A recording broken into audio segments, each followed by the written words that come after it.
Hi hello అందరికీ నమస్తే. Welcome to GTS news. నేను మీ స్వాతి. ఈ రోజు మనతో పాటు ఉన్నారు మాజీ రాజ్యసభ సభ్యుడు హనుమంతరావు సార్ ఉన్నారు. నమస్తే సార్, ఎలా ఉన్నారు? బాగున్నారు సార్. చెప్పండి, జూబ్లీ హిల్స్ నియోజకవర్గంలో అందరి దృష్టి, తెలంగాణ రాష్ట్ర వ్యాప్తంగా ఉన్న ప్రజలందరి దృష్టి జూబ్లీ హిల్స్ బైపోల్ పైనే ఉంది. అయితే నిన్న సీఎం రేవంత్ రెడ్డి గారు కూడా చెప్పారు, మంత్రులకు కానివ్వండి, ఎమ్మెల్యేలకు కానివ్వండి, మొత్తం జూబ్లీ హిల్స్ నియోజకవర్గంలో ఎట్టి పరిస్థితుల్లో కాంగ్రెస్ పార్టీని గెలిపించాలి అని దిశానిర్దేశం కూడా చేయడం జరిగింది. దీని గురించి మీరేం చెప్తారు? అందరికీ ఒకటే రిక్వెస్ట్, గతంలో కంటోన్మెంట్ గెలిచావు, ఈ ప్రభుత్వం వచ్చిన తర్వాత ఇది రెండో బై ఎలక్షన్. ఇందులో ముఖ్యంగా ప్రభుత్వం ఏవైతే వాగ్దానాలు చేశామో ఆల్మోస్ట్ 5 పూర్తి చేశాము. ఒకటే మిగిలింది, అది మహిళలకు ఇచ్చే 2500. దాన్ని కూడా అంచెలంచెలుగా ఈ ఎన్నిక తర్వాత మహిళలకు, అంటే ఒక ఇంట్లో ఒకరికి ఇవ్వగలుగుతాం. మహిళల మెజారిటీ పెరుగుతుంది. ఏ ఇంటికి పోయినా 4 ఆడపిల్లలు, ఒక మగ పిల్లాడు అని చెప్తున్నారు. ఒక ఇంట్లో 4కి ఇవ్వలేము, ఎందుకంటే గత ప్రభుత్వం చాలా అప్పులు చేసి లక్షల కోట్ల అప్పులు చేసిపోయారు. కాబట్టి ఇంటికి ఒకరికి ఇవ్వడానికి తప్పనిసరిగా మా వంతు బాధ్యత. ఎందుకంటే అందరికి ఇచ్చి మహిళలకు న్యాయం చేయకపోతే బాగుండదు అనేది మా ఉద్దేశం. ఓకే సార్, మీరు ఇప్పుడు 6 గ్యారంటీలలో ఓన్లీ ఒకటే ఉంది అంటున్నారు. కానీ అటు బీఆర్ఎస్ పార్టీ వాళ్ళు మాత్రము అసలు ఒక్క గ్యారంటీ కూడా సంపూర్తిగా పూర్తి చేసుకోలేదు. ఎందుకంటే 100% రుణమాఫీ కాలేదు అంటున్నారు. ఇంకా మహిళలకు ఇచ్చే 2500 రూపాయలు కానివ్వండి, అది కాలేదంటున్నారు. తులం బంగారం ఇస్తామన్నారు అని చెప్పేసి అది కూడా ఫెయిల్ అయిందని చెప్తున్నారు. దీని గురించి ఏం చెప్తారు? మరి ఎన్ని చెప్పినా ప్రజలకు మాత్రం ఇచ్చినటువంటి వాగ్దానాలు 5 పూర్తి అయినాయి అనేది, 5 గ్యారంటీ 6లో 5 చేశారు అనేది ఉన్నది. కానీ వాళ్ళు అపోజిషన్ ఎలక్షన్ అప్పుడు తప్పుడు ప్రచారం చేసేది ప్రజలకు ఓట్ల గురించి. ఆ ప్రచారాన్ని ఎక్కడికి పోయినా, అది కాక కూడా ఇయ్యనటువంటి వాగ్దానాలలో దొడ్డు బియ్యాన్ని పక్కకు పెట్టి సన్న బియ్యం కూడా ఇవ్వడం జరుగుతుంది. దానికి వాళ్ళ ఆరోపణలు ఏంటంటే, ఇక బియ్యం కూడా ఇయ్యారు రేపటి నుంచి. ఆ తర్వాత వీళ్ళు ఇచ్చిన వాగ్దానాలు ఈ ఎలక్షన్ తర్వాత ఏది పూర్తి చేయాలి అనేది వారి ఆందోళన. కానీ మేము ఇచ్చినటువంటి వాగ్దానాలు సోనియా గాంధీ గారు 6 డిక్లరేషన్ చేసి అది పూర్తి చేసే బాధ్యత రేవంత్ రెడ్డి పైన ఉన్నది. అదే అడుగుజాడల్లో నడుస్తున్నటువంటి పార్టీ కొందరు ఆరోపణలు చేస్తున్నారు. పోనీ ఈ జూబ్లీ హిల్స్లో వాళ్ళు ఎంతసేపటి మా మీద, క్యాండిడేట్ మీద ఆరోపణలు, లేకుంటే ప్రభుత్వం మీద కమిషన్లు అని చెప్పడం, అవినీతి జరుగుతుందని చెప్పడం, వాళ్ళలో మంత్రులలో కూడా ఒకరికొకరికి సరిపోతలేదనేది చెడు ప్రచారం చేస్తారు. నిజంగా కనుక చూసుకుంటే జూబ్లీ హిల్స్ బైపోల్ వచ్చిన తర్వాత నవీన్ యాదవ్ ని అభ్యర్థిగా ప్రకటించిన తర్వాత కూడా మీ కాంగ్రెస్ పార్టీలో ఉన్నటువంటి మినిస్టర్స్ మధ్య సమన్వయ లోపం కానివచ్చు, ఇంకోటి కావచ్చు, చాలా రకాలుగా జరిగాయి. అవి ప్రజల్లోకి నెగిటివ్ తీసుకెళ్లడం కూడా జరిగింది. అందరు అంటున్నారు, అంటే వాళ్ళ పార్టీలో వారికే సఖ్యత లేదు, జనాలను ఏం చూసుకుంటారు, ప్రజల్ని ఏం చూసుకుంటారు అని కూడా అంటున్నారు. దీని గురించి ఏం చెప్తారు? అంటే మీ పార్టీలో అందరు సీనియర్స్ కాబట్టి అట్లా ఏమైనా జరుగుతుందంటారా? అవన్నీ వాళ్ళ ఆరోపణలన్నీ జనంలో మాత్రం ఆరోపణలు కాదు సార్. మన కొండ సురేఖ వాళ్ళ కూతురు సుస్మిత బయటకు వచ్చి సొంతంగా రేవంత్ రెడ్డి పైన ప్రచారం చేసింది.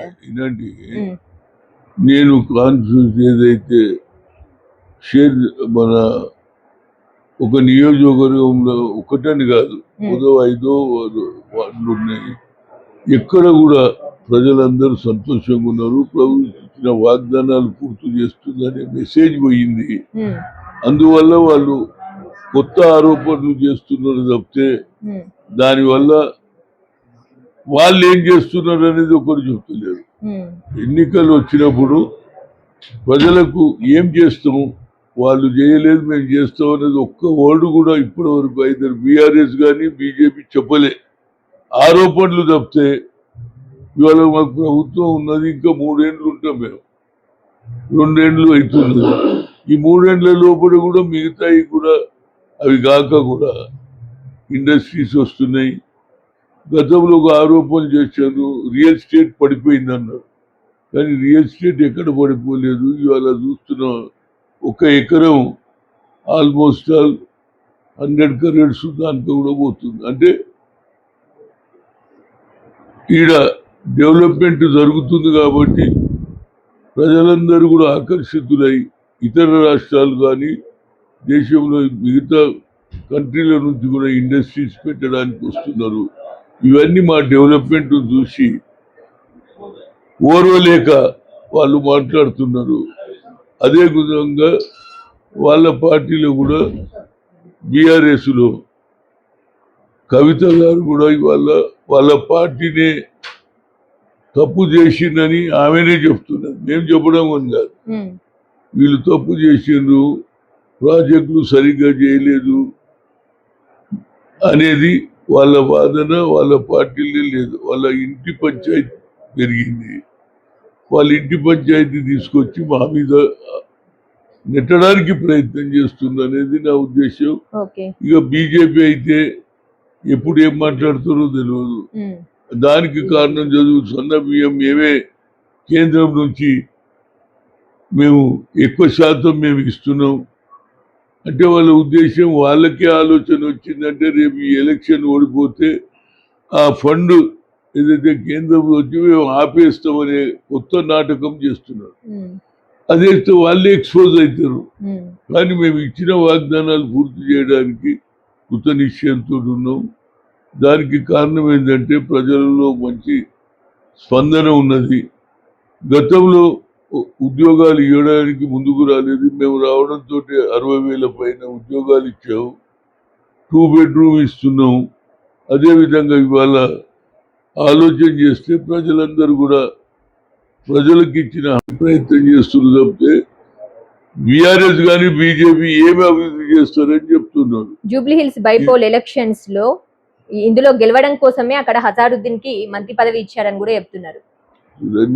ఇదే టైంలో ఇవ్వాల్సిన అవసరం లేదు కదా, ఎలక్షన్స్ అయిపోయిన తర్వాత ఇవ్వచ్చు కదా. ఇక్కడ ఓన్లీ మైనారిటీ ఓట్లు అన్ని ఇక్కడ లాక్కోవడం కోసమే హజారుద్దీన్ కి మంత్రి పదవి ఇచ్చారు అని చెప్తున్నారు. నిన్నటిదాకా మైనారిటీ లేడు ఈ ప్రభుత్వంలో, ముస్లింలకు అన్యాయం చేస్తుంది, వాళ్ళే ఎక్కువ లొల్లి పెట్టిండ్రా లేదా? ఇప్పుడు అజరుద్దీన్కి ఇస్తే మళ్ళీ అదొక కొత్త నాటకం, ఆయనకి ఎట్లు ఇచ్చిండ్రు. అరే ఎవరికో ఇవ్వాలి కదా. సమాజంలో ఒక కమ్యూనిటీని మనం నెగ్లెక్ట్ చేయదనే ఉద్దేశంతో అజరుద్దీన్కు మంత్రి ఇస్తే, ఇంతకుముందు మంత్రే లేడు, ముస్లిం లేడు, ముస్లింలకు అన్యాయం అన్నారు. ఇప్పుడు ఇచ్చిన తర్వాత మళ్ళీ అదొక కొత్త ఆరోపణ. ఇవ్వకపోతే ఒక లెక్క, ఇచ్చినాక ఒక మాట. అంటే వాళ్ళకు ఎక్కడేం దొరకక ఈ ప్రభుత్వం మీద లేనిపోని అబద్ధాలు చెప్పి ప్రజల దగ్గర ఓట్లు తీసుకోవాలని. కానీ ప్రజలు చాలా తెలివిగల్లోళ్ళు. అందరికీ గత 35-40 ఏళ్ల క్రితం ఎవరు చెప్పినా నమ్మేవారు. పక్క రాష్ట్రంలో పక్క జిల్లాలో ఏమైతుందో తెలుగు. ఇలా అందరికీ టీవీలు వచ్చినాయి, అందరి చేతిలో ల్యాప్టాప్ ఉన్నది, అందరి చేతిలో సెల్ ఫోన్లు ఉన్నాయి, అందరికీ తెలుసు వీళ్ళు అబద్ధాలు చెప్తున్నారని. అందుగురించే తప్పనిసరిగా ఈ ఉప ఎన్నికల్లో కాంగ్రెస్ విజయం సాధి కేవలం క్యాండిడేట్ రౌడీ అని, గుండా అని ఇవే. ఇకపోతే వాళ్ళు ఇంకోటి ఉంటారు అంటున్నారు. అవును సార్, ఇప్పుడు ముఖ్యంగా నవీన్ యాదవ్ గురించి ఏం చెప్తారు? అందరూ రౌడీ రౌడీ రౌడీ షీటర్ అంటున్నారు. రౌడీ షీటర్ కి టికెట్ ఎట్లు ఇస్తారు కాంగ్రెస్ పార్టీ వాళ్ళు అంటున్నారు. పాడిందే పాట పాడు మల్ల దాసర్ అన్నట్టు అవే చెప్తున్నారు. ఏది జరగాలి జరిగిన వాళ్ళు సంతోషంగా ఉన్నారు. ఎవరైనా ఎక్స్పెక్ట్ చేసిరా దొడ్డు బియ్యం పోయి సన్న బియ్యం ఇస్తారని? అదేవిధంగా 60,000 ఉద్యోగాలు ఇచ్చినావు. అదేవిధంగా మహిళలకు ఈనాడు లక్షాధికారి చేయాలని 10 లక్షలు రుణం ఇస్తాం, దానికి ఇంట్రెస్ట్ లేకుండా చేస్తున్నాం అంటున్నాం.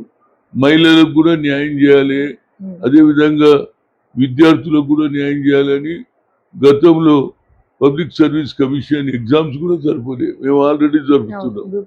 ఇవన్నీ మా డెవలప్మెంట్. కానీ వాళ్ళకి కనిపించక ఏదో ఒక ఆరోపణలు చేసి ఓట్లు తీసుకోవాలని ప్రయత్నం చేస్తున్నారు తప్పితే తప్పనిసరిగా ప్రజలలో సీఎం రేవంత్ రెడ్డి భయపడి అందరి మంత్రులను ఎమ్మెల్యేలను ప్రతి ఈ నియోజకవర్గంలో మొత్తం గల్లీ గల్లీకి తిరగమని చెప్తున్నారు. భయపడే తిరగమంటున్నారు. మరి వాళ్ళు అది కదమ్మా, మేము ఎట్లైనా గెలవడానికి మా ప్రయత్నం ప్రజల దగ్గర పోతున్నాం.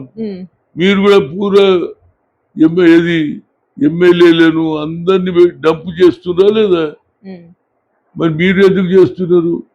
ప్రజల దగ్గర పోయి ఓట్లు తీసుకోవాలని మేము మా ప్రయత్నం మేము చేస్తున్నాం. దానికి తప్పెట్లా చెప్తారు? మీరేమి ఇంట్లో కూర్చొని గెలవరు. మీరు రాత్రి మొగలు తిరుగుతున్నారా లేదా? రాత్రి మొగలు తిరుగుతున్నారు, అబద్ధాలు చెప్తున్నారు. ఈ అబద్ధాలకు తావు లేదు. ఎన్నికలకి ఇవాళ ఆల్రెడీ 4వ తేదీ, ఇంకొక 1 వీక్ లోపల తేలిపోతుంది. ఇక అబద్ధాలు ఎక్కువ రోజులు నడవాయి. ప్రజలు కూడా చాలా ఇంటెలిజెంట్గా ఉన్నారు. తప్పనిసరిగా 3 ఏళ్ల తర్వాత వీళ్ళు 3 ఏళ్లకు మాకు అవకాశం ఉంది.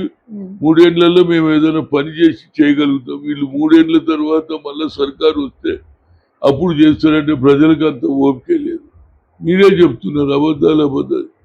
ఇచ్చిన వాళ్ళేమో సాటిస్ఫాక్షన్, లేని వాళ్ళేమో అబద్ధాలు. అది పూర్తి కాలేదు, ఇది పూర్తి, ఇవన్నీ ఇక వాళ్ళ మీద కాళేశ్వరం లాంటి డ్యామ్ను కట్టేసి అది కూలిపోవడం, దీని మీద ప్రజలలో కూడా ఉన్నది. అదేవిధంగా వాళ్ళ చెల్లెలు కూడా ఓపెన్ గా వాళ్ళ పార్టీని ఇండైరెక్ట్ గా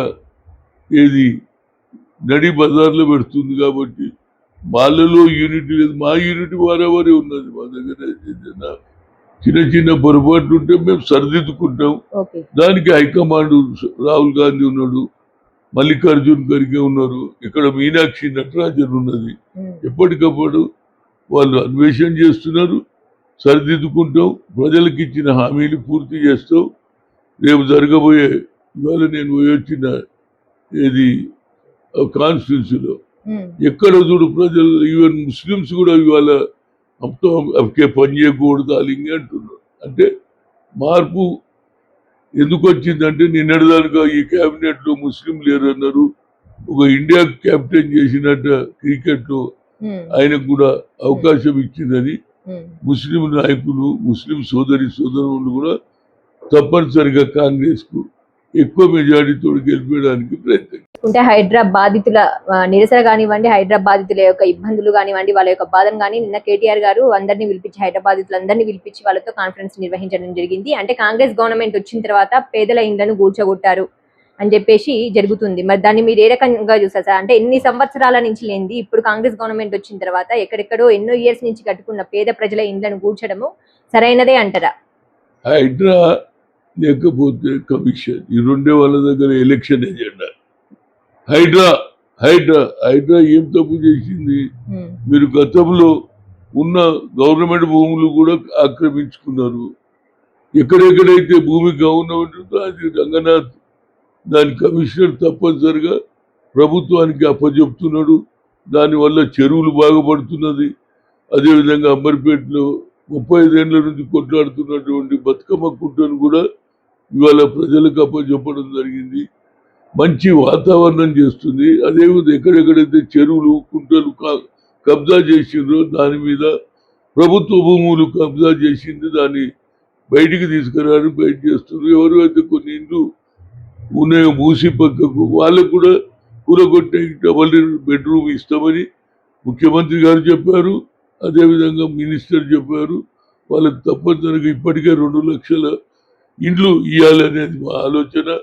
గత ప్రభుత్వం కొన్ని కట్టించినా ఒక్కరికి ఒక ఇల్లు ఇవ్వలేదు. వాళ్ళకి ఆలోచనే లేదు. మేము గెలుస్తాం, ఇక్కడ ఉన్న డబ్బు తీసుకుపోయి మహారాష్ట్రలో ఖర్చు పెట్టారు.